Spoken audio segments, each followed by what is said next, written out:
Bonjour à tous, je vous invite à vous abonner à cette chaîne, à aimer, à partager, à commenter ces vidéos, c'est très important. C'est une manière de nous soutenir. Merci à vous tous. Après 4 mois de travaux, la Convention citoyenne sur la fin de vie a partagé les conclusions de ces travaux dans un rapport. Alors pour les 184 citoyens tirés au sort de cette convention, le résultat est unanime. 92% d'entre eux souhaitent des changements profonds sur la fin de vie. Alors le rapport nous dit que pour une majorité de citoyens et de citoyennes et de citoyens de la Convention, l'accès à l'aide active à mourir, donc l'AAM, doit être ouvert est nécessaire pour mieux répondre à certaines situations de fin de vie et pour respecter la liberté de choix de chacun. Alors hier, suite à ce rapport, le chef d'État a rendu public le plan décennal national pour la prise en charge de la douleur et pour les soins palliatifs devant les membres de la Convention à l'Élysée. Il a ajouté que l'État a une obligation de résultat pour assurer un accès effectif et universel aux soins d'accompagnement à la fin de vie et il souhaite bâtir un modèle français de la fin de vie d'ici à la fin de l'été 2023. On écoute Emmanuel Macron. C'est pourquoi je demande au gouvernement, en lien avec les parlementaires désignés par le président du Sénat et la présidente de l'Assemblée nationale, qui avec leur conférence des présidents auront à faire ce travail transpartisan, de mener une œuvre de co-construction sur la base de cette référence solide qui est celle de la Convention citoyenne et en lien avec toutes les parties prenantes. Je souhaite que ce travail permette de bâtir un projet de loi d'ici à la fin de l'été 2023. Ainsi continuera une maturation collective de l'éthique à la politique, respectueuse de l'épaisseur des vies, de l'humanité, trouvant aussi les bons mots, et je parle sous le contrôle sur un tel sujet de notre seul immortel de la salle, cher Éric Orsena. Et nous pourrons ainsi, à travers cette maturation, permettre, je le souhaite, je le crois, de tracer un nouveau jalon vers ce modèle français.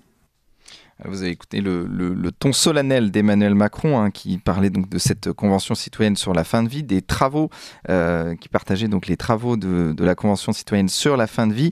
Alors pour en parler ce matin, nous sommes avec Jean-Frédéric Poisson. Bonjour Jean-Frédéric Poisson. Bonjour à tous. On rappelle que vous êtes président du parti Via la Voix du Peuple, vous êtes titulaire d'un doctorat en philosophie sur la bioéthique et d'un master en droit social, et vous êtes auteur de Soins palliatifs, la vraie alternative à l'euthanasie aux éditions MAM. Et puis nous sommes avec Jean-Claude Martinez. Bonjour Jean-Claude Martinez. Bonjour et bonjour à Radio Courtoisie. Alors, vous êtes donc professeur agrégé de droit public et de sciences politiques et vous avez écrit donc Euthanasie, stade suprême du macronisme aux éditions Via Romana. Alors, déjà, on va commencer par parler de cette convention citoyenne sur la fin de vie. Dans une tribune au Figaro, certains membres de la commission ont admis avoir eu le sentiment d'être manipulés et qu'en réalité, le débat était déjà joué d'avance. Alors, Emmanuel Macron, lui, a parlé d'une base solide dans son discours. En parlant de cette convention citoyenne, Jean-Claude Martinez utilisait cette convention citoyenne. Est-ce que donc c'est véritablement une base solide ou alors c'est un écran de fumée pour faire passer cette loi, cette réforme et puis pour faire passer ce qu'il appelle ce modèle français de la fin de vie? Oui, et d'abord, la Convention n'est pas citoyenne, elle est pharisienne. Elle est composée de 180 petits imbéciles, choisis on ne sait pas comment, par qui, ayant reçu une formation sur quoi, on ne sait pas, donnée par qui, sans doute par des médecins, les mêmes qu'on a vus sur les plateaux de télévision pendant l'affaire du Covid, si j'ose dire. Alors, il y a un Parlement. Et ces conventions citoyennes sur le climat, sur la fin de vie, sur le commencement de vie, il en faudra une aussi sur les maternités qui disparaissent dans les départements. Tout ça c'est même pas un fumigène, c'est une imposture. Il suffisait de voir ces 180 idiots sur le parvis de l'Élysée, tous sourire, contents d'être là. Ils faisaient des selfies pratiquement, etc. On ne sait pas d'où ils sortaient. Alors il y avait des gamins, et puis il y avait des petites madames en petit Chanel ou en imitation Chanel, et puis ils ont reçu un cours. Alors, oui, le cancer en phase terminale, bien sûr. Et puis on leur a jamais parlé du vertige de Ménière, où on est dans une machine à laver qui tourne à 3500 tours minute. Voilà. On nous amuse. Monsieur Macron, qui est le sommet de la perversité en politique. On nous amuse sur des citoyens qui font des rapports rapport qui a été rédigé par un rapporteur évidemment qui était un pote de M. Macron. Tout ça est honteux, scandaleux, révoltant, et il faut que les uns les autres... Moi, j'ai connu Radio Courtoisie où il y avait un petit cochon, peut-être il y est encore, je ne sais pas qu'on prononçait un mot anglais, Oui, on devait il est au fond, vous le voyez là. Mais j'espère qu'il y est toujours. Chaque fois qu'on répétera ad nauseam la Convention citoyenne, allez, on devra mettre un petit truc dans le petit cochon. Alors, je vais mettre un petit truc dans le petit cochon parce que on va laisser la parole à Monsieur Poisson, si vous voulez bien, justement, sur donc les propos de Jean-Claude Martinez qui parle de perversité de cette Convention citoyenne. Il y a une perversité de cette Convention citoyenne, Jean-Frédéric Poisson, vous irez jusqu'à là? Ah oui, d'abord, en saluant d'ailleurs mon ami Jean-Claude Martinez, j'ai ravi de vous croiser ici, cher Jean-Claude, et sur ce sujet qui plus est, oui, j'ai pas grand-chose à ajouter, sinon que la meilleure preuve de ce qu'indique Jean-Claude à l'instant, elle a été fournie par le président de la commission des lois de l'Assemblée nationale, qui s'appelle Sacha Houlié, je ne peux pas reprocher aux auditeurs de ne pas le connaître. Il a déclaré dans La Croix, le 24 septembre, le journal La Croix, il a déclaré la chose suivante: quelles que soient les conclusions de la Convention citoyenne, nous proposerons la légalisation de l'euthanasie. Ça, c'était au mois de septembre, c'est-à-dire bien avant le démarrage des travaux de la fameuse convention. Ça fait déjà 2 pièces que je dois mettre en cochon, d'après Jean-Claude. Je vais me ruiner à ce rythme. Mais oui, bien sûr que tout est joué d'avance. Bien entendu qu'il y a un mouvement de fond, de l'agenda progressiste qui veut, et là aussi je suis d'accord avec Jean-Claude Martinez, il y a quelque chose comme un lien essentiel entre le néolibéralisme et la légalisation de l'euthanasie. C'est tellement évident qu'il n'y a pas à être surpris de cette volonté. Et puis, il y a un état de l'opinion, je crois, qui est mûr pour ça, et qui, je pense, ne se rend pas suffisamment compte, mais on va en parler, j'imagine, de tous les dangers que pour la cohésion sociale, la légalisation de l'euthanasie emporte. Donc, oui, bien sûr, c'est une mascarade, c'est malheureux, c'est injurieux à l'égard du Parlement, même si par ailleurs, par certains aspects, le rapport qui sort des travaux de cette convention sur ces points positifs est intéressant. Et notamment, je termine par là, il est bon de rappeler par les temps qui courent que la première urgence avant de légaliser l'euthanasie ou le suicide assisté serait peut-être de s'interroger sur le redressement de notre système de santé dans son ensemble, ce qui m'amène à la question suivante pour conclure. Est-il vraiment, dans ces conditions, raisonnable de consacrer ou de faire travailler le Parlement pendant, allez, au minimum, 1 semaine de débat en commission, 1 semaine ou 2 de débat dans l'hémicycle, de consacrer 3 semaines de son temps à un sujet qui est archi minoritaire, même s'il est très important, qui a été classé par les Français eux-mêmes comme le 22e sujet sur 22 en ordre d'importance à titre de choix des candidats pour les élections législatives il y a 1 an, et qui intervient alors qu'il sollicite un système de santé déjà à bout de souffle. En plus de la perversité, c'est donc inopportun, absolument décalé, et pas du tout en phase avec les attentes des Français. Et on nous a présenté aussi cette convention citoyenne comme réussie, alors qu'il y a quand même tout de même un flou entre ce qu'on appelle donc l'euthanasie et le suicide assisté. Alors pour les auditeurs, je le rappelle, donc l'euthanasie, c'est l'administration médicalisée d'un produit qui provoque la mort, alors que le suicide assisté, donc c'est le patient qui réalise lui-même le geste final. Et là-dessus, s'il y a eu un consensus sur l'euthanasie, le suicide assisté a vraiment fait débat pour le coup au sein de la Convention. Et est-ce qu'on peut penser, Jean-Claude Martinez, que c'est la suite logique des choses? C'est-à-dire qu'en légalisant l'euthanasie, plus tard, on aura le suicide assisté qui va arriver. C'est la suite du projet de loi sur les retraites, c'est la loi grand âge que nous a annoncé le président Macron. Tout cela, évidemment, est un ensemble qui est l'ensemble malthusien chez des néroniens, non pas des jupitériens, chez des néroniens. C'est ça la réalité.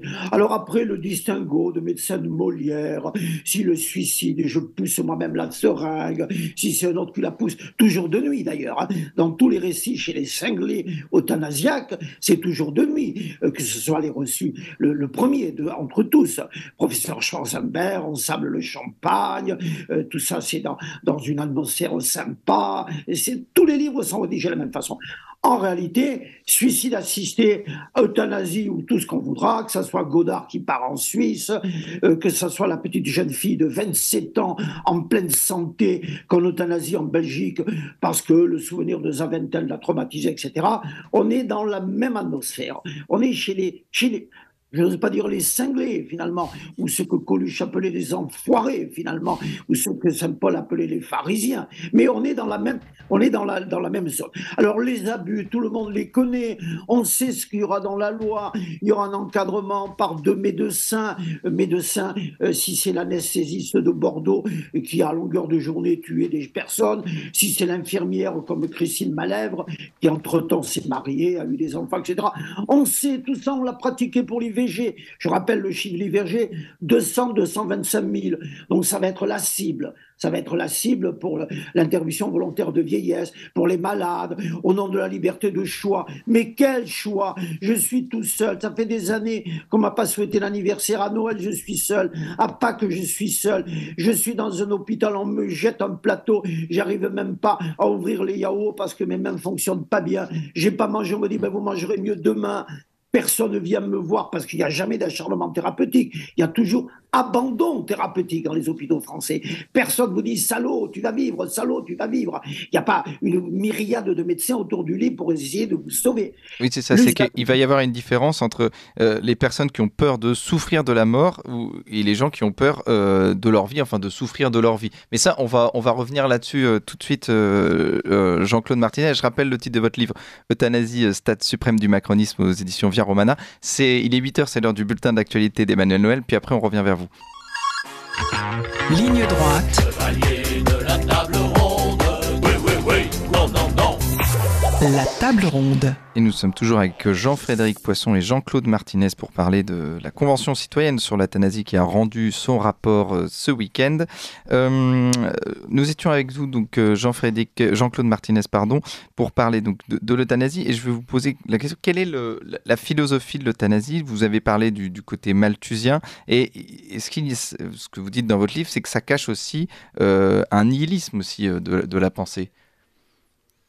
Bien entendu, la philosophie, évidemment, le malthusianisme, évidemment, l'économisme, évidemment, la quête de la performance, de la rentabilité, du profit. Sous cet angle-là, on ne comprend pas pourquoi Jean-Luc Mélenchon et la bande de la France insoumise, comment peuvent-ils être pour l'euthanasie au nom de la liberté? Mais enfin, le b.a.-ba du marxisme, c'est la différence entre la liberté formelle et la liberté réelle. Parce que la vraie liberté, c'est de pouvoir se soigner, c'est d'avoir les moyens de vivre, non pas d'avoir les moyens de mourir. C'est ça la vraie liberté. Mais simplement une remarque, Agnès Buzyn, c'est quand même pas rien, Agnès Buzyn, c'est le sommet. Agnès Buzyn, 10 ans, l'euthanasie, c'est un raisonnement de bien portant. En 40 ans de pratique médicale, plus un malade, ce que j'ai vu moi Agnès Buzyn, plus un malade s'approche du risque final, et moins il est pour l'euthanasie. On a l'exemple parfait de Pierre Viançon-Ponté, le patron du service politique du Monde, qui a écrit le premier livre euthanasiaque avec Schwarzenberg, où Schwarzenberg raconte ses salades, évidemment, l'euthanasie, c'est sympa, etc. Et un jour, Viançon-Ponté a eu le cancer, ce qui va arriver à M. Sardou et ce qui va arriver aux 180 imbéciles. C'est le seul moment qui permettra de les guérir de leur stupidité, quoi. Et Viançon-Ponté, ayant le cancer, va voir Schwarzenberg. Et Schwarzenberg lui dit, mais cher ami, je vais vous piquer. Et là, Viançon-Ponté raconte qu'il explose et il se met à courir les médecins pour savoir comment il va vivre. Oui, et ben voilà. Finalement, il voulait... Quand il était en bonne santé, il était pour l'euthanasie. Quand ça tournait mal, il était contre l'euthanasie. Et justement, dans ce livre, dans votre livre, Jean-Frédéric Poisson, on rappelle soins palliatifs, la vraie alternative à l'euthanasie. Vous expliquez qu'il y a une déshumanisation de la mort aujourd'hui. C'est-à-dire qu'il y a une banalisation de la mort qui fait qu'aujourd'hui, c'est un problème comme un autre à régler. Alors, comment la mort a réussi à se déshumaniser? Pourquoi elle est banalisée aujourd'hui? C'est plus une omission qu'une banalisation. Tous les efforts sont faits dans cette société de la performance qui vient d'être évoquée à l'instant pour mettre de côté toutes les fragilités des sociétés humaines. Une société mature devrait pouvoir regarder en face et traiter comme il faut un certain nombre de situations dans lesquelles la personne humaine se trouve affaiblie Et elle ne sait pas le faire parce que ça lui fait peur, et ça lui fait peur parce que l'homme contemporain ne sait plus qui il est. Regardez la difficulté avec laquelle on a à traiter correctement la question du handicap, le sort des toxicomanes, la manière dont on s'occupe ou pas des détenus, les sans domicile fixe, et ainsi de suite, et bien d'autres. On ne sait pas traiter ces situations parce que nous sommes tellement ignorants de ce qu'est l'homme aujourd'hui, nous avons tellement oublié qui nous sommes que nous sommes incapables de traiter nos contemporains comme il le faudrait, en oubliant que ce sont nos semblables, que si fragiles qu'ils soient, et plus ils sont fragiles, plus ils méritent l'attention du corps social, et ainsi de suite. Et donc on a petit à petit oublié ou omis de regarder la mort en face, pour cette première raison. Deuxièmement, parce que la science et la technique moderne nous ont presque convaincus que la mort, la permanence de la mort, c'est un échec de la science.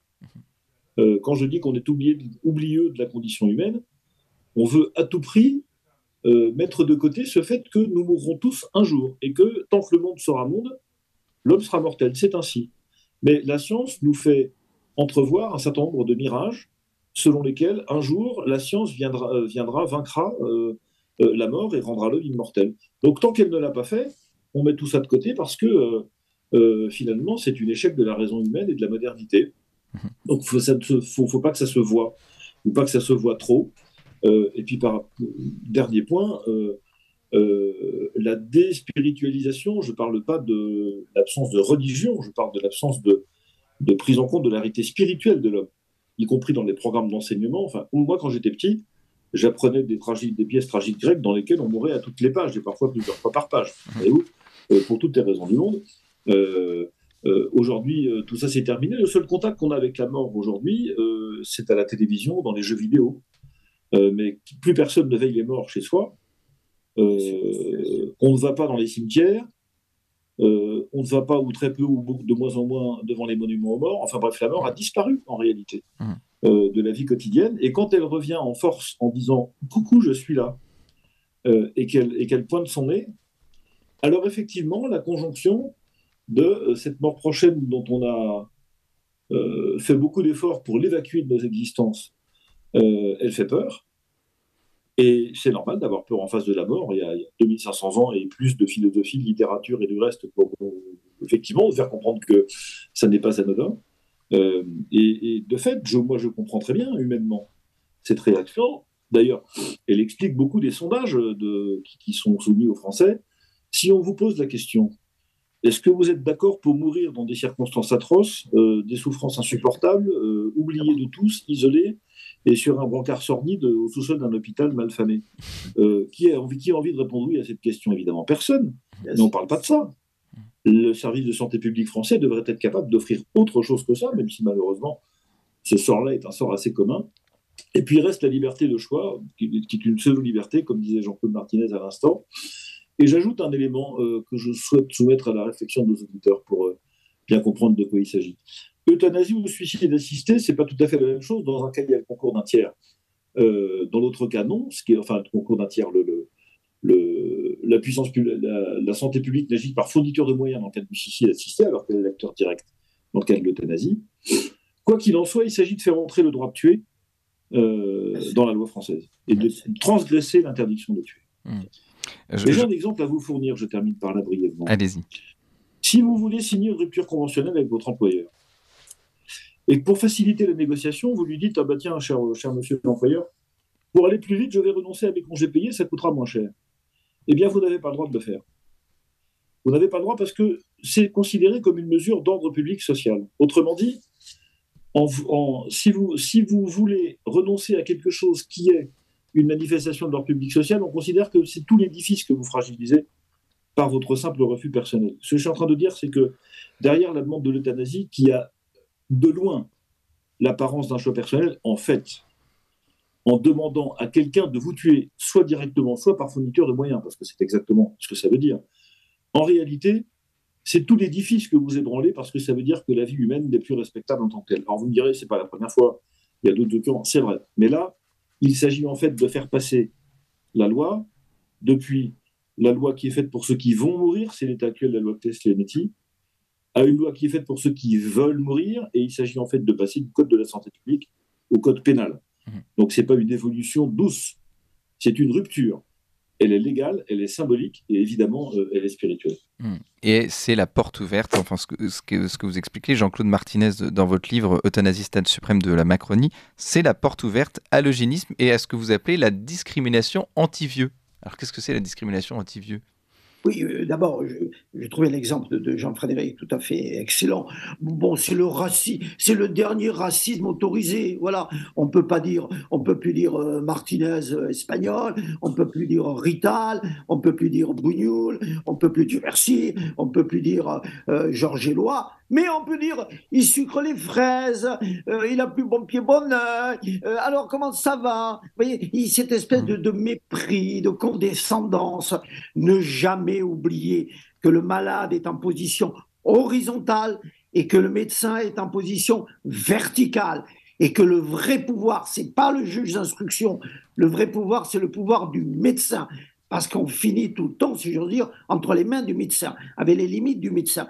Alors, c'est même pas la porte ouverte à tous les abus, c'est un océan d'abus qui va déferler, que l'on connaît. Et d'ailleurs, Jean-Frédéric, compte tenu de ces combats politiques qui sont aussi les miens, la question n'est plus de savoir n'est même plus de discuter sur les risques. Tous les gens normaux connaissent les risques et savent vers quoi on va. La question maintenant, c'est comment on leur rentre dedans. Comment on arrête ? Et la prochaine échéance, c'est 2024. Et il peut y avoir une Europe de la vie avec les Polonais, avec les Italiens, avec des gens normaux. Et c'est ce combat-là qu'il faut mener. Parce que ces gens-là ne connaissent que le combat. Et évidemment qu'ils tuent les personnes âgées, évidemment qu'ils tuent les malades, parce que ceux-là, ils ne peuvent pas réagir. À la CGT, c'est plus difficile de tuer le Martinez en question. Mais le petit vieux, il est tout seul, il est abandonné, il n'y a même pas Amnesty International, il n'y a personne pour s'occuper de lui, il n'a pas de référent, il n'a plus de famille, la famille est partie, il est tout seul dans l'hôpital sur son brancard. Alors celui-là, bah oui, jamais oublié aussi. Vous dites qu'il y aura des pressions par rapport à ces personnes qui seront vulnérables à ce moment-là ? Mais c'est tout un environnement qui vous accule à l'euthanasie. Mais ça remonte pendant des années, je me répète, comme les vieilles personnes. Plus personne ne vous a souhaité l'anniversaire, Noël, Pâques. Vous êtes seul, personne ne vient vous voir, on vous a oublié sur un brancard. Le professeur Vacheron, patron de cardiologie à Necker, se casse la figure dans les escaliers, se brise de 3 vertèbres lombaires, arrive dans son ancien service à Necker et on l'oublie pendant 3 heures sur son chariot au nom de l'acharnement thérapeutique. Vacheron lui-même, président de l'Académie de médecine. Alors vous imaginez le petit kidam qui arrive à l'hôpital. Mais tout l'environnement, tout vous amène à dire c'est-à-dire que les personnes âgées sont de plus en plus isolées, ont moins de familles qui les entourent pour... En fait, finalement, on meurt mal en France. C'est ça le vrai problème. Mais évidemment, le problème n'est pas la transition climatique, mais c'est le problème de la transition gériatrique. Et le problème, c'est pas d'isoler les appartements, c'est de s'occuper des gens isolés dans les appartements. Et on va parler aussi de ces personnes isolées, mais aussi des soins nécessaires pour ces personnes. C'est le titre du livre de Jean-Frédéric Poirson, Soins palliatifs, la vraie alternative à l'euthanasie. Alors, je vais expliquer déjà aux auditeurs ce qu'est l'aide active à mourir, en tout cas ce qui a été dans le rapport de cette convention citoyenne. Donc, les conditions précises, ce sont donc le parcours proposé par la convention, c'est le patient devra lui-même faire la demande auprès d'un membre du personnel médical, devra ensuite se soumettre à une évaluation de son discernement afin de réitérer sa demande après un délai de réflexion, et enfin il devra se plier à la décision d'une procédure collégiale et pluridisciplinaire. Alors ce qu'on explique, Jean-Frédéric Poisson, c'est que tout sera évidemment encadré pour que le patient soit complètement libre. Vous y croyez à ça ? À chaque fois on nous fait le coup de l'encadrement. Bien sûr. Parce que ça enjolive les tableaux, les encadrements. Vous savez, il y a des tas nos murs en sont pleins. 2 choses. La première, c'est que il y a une espèce d'escroquerie intellectuelle à essayer de convaincre que un acte mauvais encadré par une procédure devient un acte bon. Par exemple, si je vole dans un supermarché tout court, c'est pas bien, mais si je vole en étant encadré par une procédure, alors là, ça devient acceptable. Ou encore, Si je torture, c'est interdit, mais si je torture encadré dans une procédure, alors là, ça devient quelque chose de presque praticable, pour ne pas dire qu'il faudrait recommander. Donc, autrement dit, l'euthanasie sans procédure, c'est pas bien, mais avec une procédure, ça devient bien. J'aimerais que nos auditeurs s'interrogent sur cette espèce de bizarrerie intellectuelle. Premier élément. Deuxième élément, en fait, ce que propose le Conseil économique et social, enfin les 185 de nos compatriotes, c'est le modèle belge. On le connaît très bien. Il fonctionne depuis 20 ans, ou 20 ans, 2003. Alors, c'est la même chose. Il y a un collège, il faut examiner le discernement des gens. Tout ça est encadré. On vient voir une fois, deux fois, trois fois. En Oregon, c'est comme dans des choses importantes. On demande 3 fois à la personne s'il est d'accord, toujours d'accord pour recevoir le produit et s'ingérer elle-même le produit létal. Bref, il y a partout des procédures pour rassurer les braves gens. Et puis alors, que constate-t-on quand on regarde l'exemple belge? Qu'il faut avoir exactement sous les yeux, et j'invite nos auditeurs à s'y intéresser de près. Ils trouveront assez facilement dans mon livre d'abord, mais des éléments beaucoup plus précis sur d'autres sites. Il y a 200 cas d'euthanasie recensés en Belgique en 2003 au moment où on légalise l'euthanasie. Il y en a plus de 2500 aujourd'hui. C'est donc multiplié par 10. Et puis il y a un article qui paraît dans le grand quotidien francophone de Bruxelles le soir, il y a maintenant 4 ans, à peu près 4 ans, en septembre 2019, et qui fait mention d'une enquête dans laquelle on signale que plus de 40% des Belges sont d'accord pour considérer qu'on ne doit pas délivrer des traitements aux personnes qui ont plus de 85 ans. Ce que je veux dire par là, c'est que modèle ou pas, protocole ou pas, procédure ou pas, encadrement ou non, de toute façon, le logicien dit il faut qu'une porte soit ouverte ou fermée. Quand l'euthanasie est légalisée, même encadrée, la porte est entrebâillée. Et quand elle est entrebâillée, elle est ouverte. Et une fois qu'elle est ouverte, alors vous n'arrêtez plus rien. Il n'y a aucune raison que demain, on ne vienne pas vous expliquer. D'ailleurs, c'est ce qu'on fera. On ne vienne pas vous expliquer que finalement, les mineurs, il y a une réserve donnée par la Convention sur le droit d'accès à l'euthanasie pour les mineurs. Je ne vois pas très bien pourquoi, d'ailleurs. Après tout, est-ce qu'on souffre moins quand on a 17 ans et 3 quarts que quand on a 18 ans et 2 mois? C'est une question qu'on pourrait aussi, là aussi se poser. Bon, une incohérence de plus. Mais, comment dire, ce qui est en jeu, c'est en définitive notre capacité à tordre le cou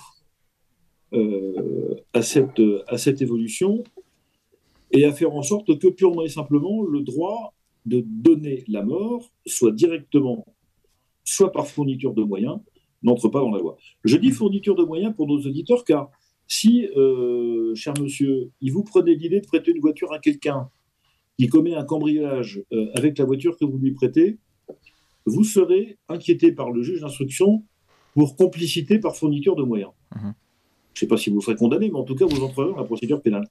Et donc, par une bizarrerie extrêmement curieuse, le simple fait de mettre en place une procédure d'accompagnement du suicide assisté, c'est-à-dire l'acte par lequel, à la demande d'un patient, vous lui fournissez de quoi se tuer lui-même, à ce moment-là, la procédure exonérerait le fournisseur de moyens de sa propre responsabilité dans la mort du patient. Qu'est-ce que c'est que cette affaire? Vous voyez bien qu'on est en train de tout tordre en réalité et que si on n'est pas centré, c'est la grande vertu des soins palliatifs et ce qui constitue le fait que pour moi ils sont un modèle exemplaire de fraternité et de solidarité. Si on n'est pas centré sur le besoin du patient, sur son confort, sur l'obsession de tout le corps social représenté par les accompagnants à ce moment-là, de lui faire vivre dans ces derniers instants de l'existence de la manière la plus digne, la plus humaine et la plus parfaite possible, si on ne fait pas ça, alors effectivement, nous allons tout droit vers la légalisation de l'euthanasie, qu'elle soit directe ou commise par l'intermédiaire d'un tiers ou à l'aide d'un tiers. Voilà ce qui est vrai. Oui, et dans cette convention citoyenne, donc, on explique que 92% des membres de la convention sont d'accord pour l'euthanasie, alors que finalement, ces 92% de ces personnes sont d'accord souhaitent des changements profonds, et vous, dans les changements profonds, vous proposez les soins palliatifs, dont vous expliquez que c'est la vraie alternative à l'euthanasie. Alors pour nos auditeurs, est-ce que vous pouvez nous expliquer quels sont les soins palliatifs? Pourquoi on n'utilise pas déjà les soins palliatifs pour les personnes donc, qui sont en train... On les utilise. On appelle soins palliatifs un ensemble de pratiques qui interviennent une fois qu'il a été constaté que le patient ne guérirait pas. C'est comme s'il y avait une forme de phasage. Vous entrez avec, par exemple, dans l'hôpital avec un cancer très avancé. À un moment ou à un autre de votre traitement, on constate que la médecine ne vous guérira pas parce que malheureusement les choses sont trop avancées pour que ça puisse être le cas. Et donc, une fois d'une certaine manière qu'on a renoncé à la puissance de la science et de la médecine, alors on rentre dans l'humilité des relations humaines. C'est ça que ça veut dire les soins palliatifs. Et comme on sait que le patient va décéder, à terme plus ou moins long, et alors là, c'est personne ne décide, à ce moment-là, on met tout en œuvre pour soulager la souffrance du patient, que ce soit sur le plan de la douleur, c'est-à-dire sur le plan physique, ou sur le plan psychique, spirituel, religieux, affectif, amical, bref, sur le plan de son âme. Donc on accompagne le corps et l'âme en soulageant le plus possible toutes les souffrances autant qu'on le peut, au moyen de beaucoup de modalités différentes. On estime que c'est entre 7 et 8 personnes qui s'occupent d'un patient en soins palliatifs pendant la durée de la fin de sa vie. Alors, elles interviennent évidemment à des moments différents, elles sont de spécialités différentes, mais si par exemple on considère que écouter des airs d'opéra, ça peut améliorer la fin de vie des patients qui sont en soins palliatifs, eh bien, on fait bien des chanteurs qui chantent des airs d'opéra pour eux. Je dis ça parce que j'ai lu ça dans la presse récemment. Il y avait dans une unité de soins palliatifs, je ne sais pas où en France, l'expérience de chanteurs qui étaient venus pour chanter pour les patients qui étaient là. Donc ça fait partie de l'accompagnement. Ça peut être une des modalités de l'accompagnement si à un moment donné, on décide, ou les accompagnants comprennent que ça peut contribuer à ce que la fin de vie du patient soit digne. Alors de temps en temps, ce sera autre chose que ça, mais d'une certaine manière, peu importe, quand on est centré sur le patient et sur son état et sur ce qui lui convient, on doit être prêt à faire tous les efforts possibles pour que les choses soient possibles. Et donc, les soins palliatifs, c'est cela. Donc, on sait maintenant traiter à peu près toutes les douleurs. Il n'y a plus de douleurs réfractaires, ou si peu que pas. Il y a, même si elle a beaucoup de défauts, la sédation profonde et continue de la loi Claes-Leonetti, c'est-à-dire qu'elle consiste à endormir de manière définitive par un sédatif puissant les patients qui sont, tout proches de la fin. Donc, il n'y a pas besoin de l'euthanasie. Et malheureusement, je termine par là, l'accès aux soins palliatifs est considéré comme un droit pour tous les patients de France et de Navarre depuis la loi de 1999. Ça fait donc 25 ans. C'est la loi Kouchner sur le droit des patients. Ce droit a été réaffirmé dans la loi Leonetti de 2005, réaffirmé dans la loi Claes-Leonetti de 2016. À chaque fois, on nous fait le coup des soins palliatifs. D'ailleurs, Emmanuel Macron vient de nous le redire. La dernière fois, vous savez que j'ai entendu Emmanuel Macron s'engager à ce que sur simple appel avant 10 heures, comme chez Darty, on dispose de quelque chose. Il était ministre, il présentait sa loi, c'était en 2015, et il promettait à tout le territoire français la couverture par la fibre optique dans les 24 mois. Vous voyez ce qu'il en est aujourd'hui. Donc les engagements de M. Macron sur le fait qu'on va bénéficier de choses dont on a besoin à délai bref, je n'y crois plus depuis longtemps. Il n'y a pas eu d'effort. La loi prévoyait qu'il faudrait un lit pour 100 000 habitants dans chaque département. On est en moyenne à 0,3, donc 3 fois moins. Il y a un quart des départements français, au moment où nous parlons, dans lesquels il n'y a même pas d'unité de soins palliatifs et même pas de lit pour accueillir les patients. Et si on avait développé les efforts, si, comme je l'ai entendu à chaque projet de loi de financement de la sécurité sociale, on avait doté les soins palliatifs des moyens en personnel, des moyens en matériel, et en superficie qu'il fallait, je pense qu'on n'aurait même plus besoin de se poser la question de l'euthanasie, en fait. Il y a là une forme d'abandon qui est criminelle pour la société française et criminelle pour toutes les personnes qui auraient dû en bénéficier, qui n'ont pas pu. Donc c'est parce qu'il y a un problème de moyens dans les hôpitaux qu'aujourd'hui l'euthanasie est présentée comme une solution. Oui, mais bien sûr. Parce que, que disent les soignants ?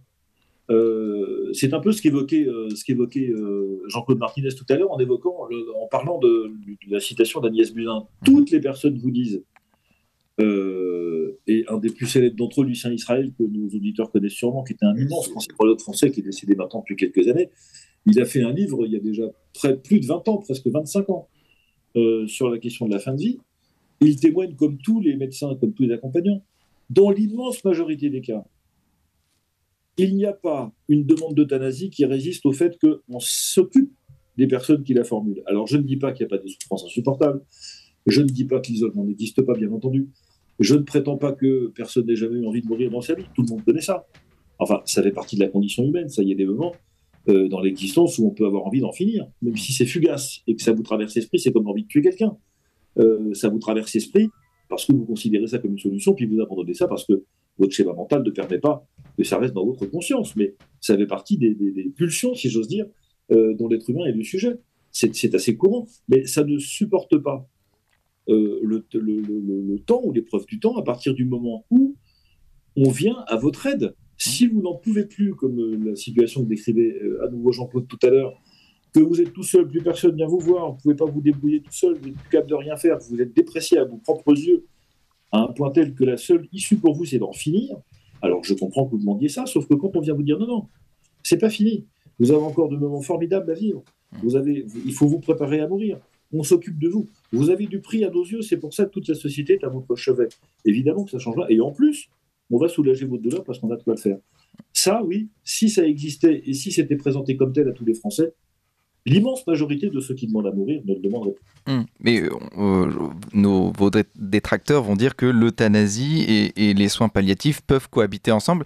Et vous dites que c'est impossible, que l'euthanasie va provoquer une disparition de la culture palliative. Oui, cohabiter comment? Bien. Mettez-vous. Non, mais c'est très simple. Vous faites des études d'infirmières. Le matin, on vous forme à l'euthanasie active, c'est-à-dire on vous explique comment vous allez injecter le je ne sais pas quoi de je ne sais pas quoi dans la transfusion. Et puis l'après-midi, on vous forme aux soins palliatifs. C'est ça la cohabitation. C'est-à-dire dans le même couloir, vous avez d'un côté les patients en fin de vie qu'on veut euthanasier, puis d'un autre côté ceux qu'on accompagne pour mourir tranquillement. Et comment est-ce qu'une organisation peut supporter une telle schizophrénie? C'est pas possible. Ça n'existe pas, la cohabitation. Dernier point. Quand on donne la parole aux accompagnants de soins palliatifs, ils vous disent une chose importante parmi toutes. La présence de l'interdit de la mort, c'est-à-dire le fait que ces accompagnants se retrouvent avec les patients devant eux pendant plusieurs jours, les oblige à trouver tous les moyens pour les soulager. Donc il faut faire preuve d'une ingéniosité, d'une créativité, d'une patience, d'une humilité qui rend intelligent, qui rend créatif, qui oblige à explorer des pistes que personne n'a explorées. Il y a donc un enrichissement des pratiques médicales par les soins palliatifs. L'euthanasie, c'est l'inverse.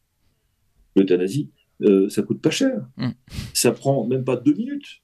Vous comprenez ce que je veux dire? Il y a une balance économique. On rejoint le propos de Jean-Claude Martinez sur ce point, évidemment, qui est à la défaveur, si jamais on considère que la première considération doit être budgétaire. Le bilan économique est nettement en défaveur des soins palliatifs. Le bilan humain, évidemment, c'est l'inverse. Je vais conclure avec vous, Jean-Claude Martinez. Je rappelle le titre de votre livre, Euthanasie, stade suprême de la Macronie. On a parlé de cette convention où, dans cette convention, les soignants ont été exclus de la convention, enfin, en tout cas, n'ont pas eu voix au chapitre. Alors, comment vous expliquez que l'euthanasie a été, la décision de légaliser l'euthanasie a été faite par des citoyens soi-disant lambda et puis par des technocrates, en tout cas par des membres du gouvernement d'Emmanuel Macron? D'abord, en supplément, si j'ose dire, de ce que dit Jean-Frédéric, il y a toujours quelque chose à faire. Ce n'est pas vrai qu'il arrive un moment où il n'y a plus rien à faire, toujours. Et les soins palliatifs, ça consiste à pratiquer ce qui devrait être pratiqué systématiquement.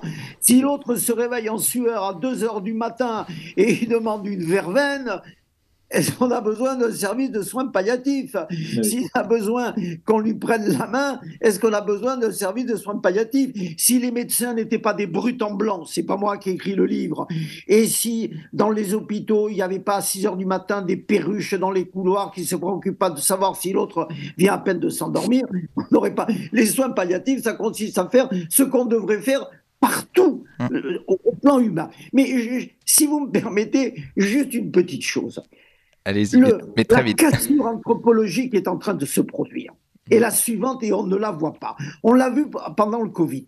Pendant que 30 000 de nos compatriotes abandonnés, enfermés, bouclés, mouraient, le percepteur continuait à prélever par retenue à la source l'impôt sur le revenu. Pendant que les gens mouraient étouffés, comme il y a un prélèvement à la source, on continuait à prélever. au nom sans doute de la solidarité. Alors, ce que l'on ne voit pas, si pendant 40 ans, au nom de la solidarité, je dois payer l'impôt sur revenu pour former le médecin qui va me piquer, si pendant 40 ans, je dois payer la seringue qui va me piquer avec l'impôt sur revenu, et quand au final on me dit « Ah ben non, mais écoutez, la solidarité, ça marche plus, là maintenant pour vous, il n'y a plus de solidarité ». Alors, si la solidarité marche pendant 40 ans quand je paie l'impôt sur revenu, et si l'introduction de l'euthanasie met fin à la solidarité quand j'en ai besoin, la conclusion est évidente. Il faut laisser à chacun leur revenu de leur travail pour qu'ils préparent les conditions de leur fin de vie, aménager leur appartement, avoir quelqu'un qui les assistera. On ne peut pas avoir l'euthanasie au nom de la fin de la solidarité et l'impôt sur le revenu au nom de la solidarité. Ça, c'est un point qu'il faut que tout le monde absorbe. Il y a 16 millions de personnes qui, en finale, 16 millions de personnes qui paient aujourd'hui, qui en finale vont être piqués. Parce qu'on a beaucoup plus de chances de mourir en rentrant dans un hôpital à 85 ans qu'en se baladant dans les quartiers nord de Marseille à 18h ou à 20h. Alors, Jean-Claude Martinez, on va conclure là-dessus. Merci pour votre intervention. On rappelle le titre de votre livre, Euthanasie, stade suprême du macronisme aux éditions Via Romana. Et puis merci à vous, Jean-Frédéric Poisson, votre livre aux éditions MAM, Soins palliatifs, la vraie alternative à l'euthanasie.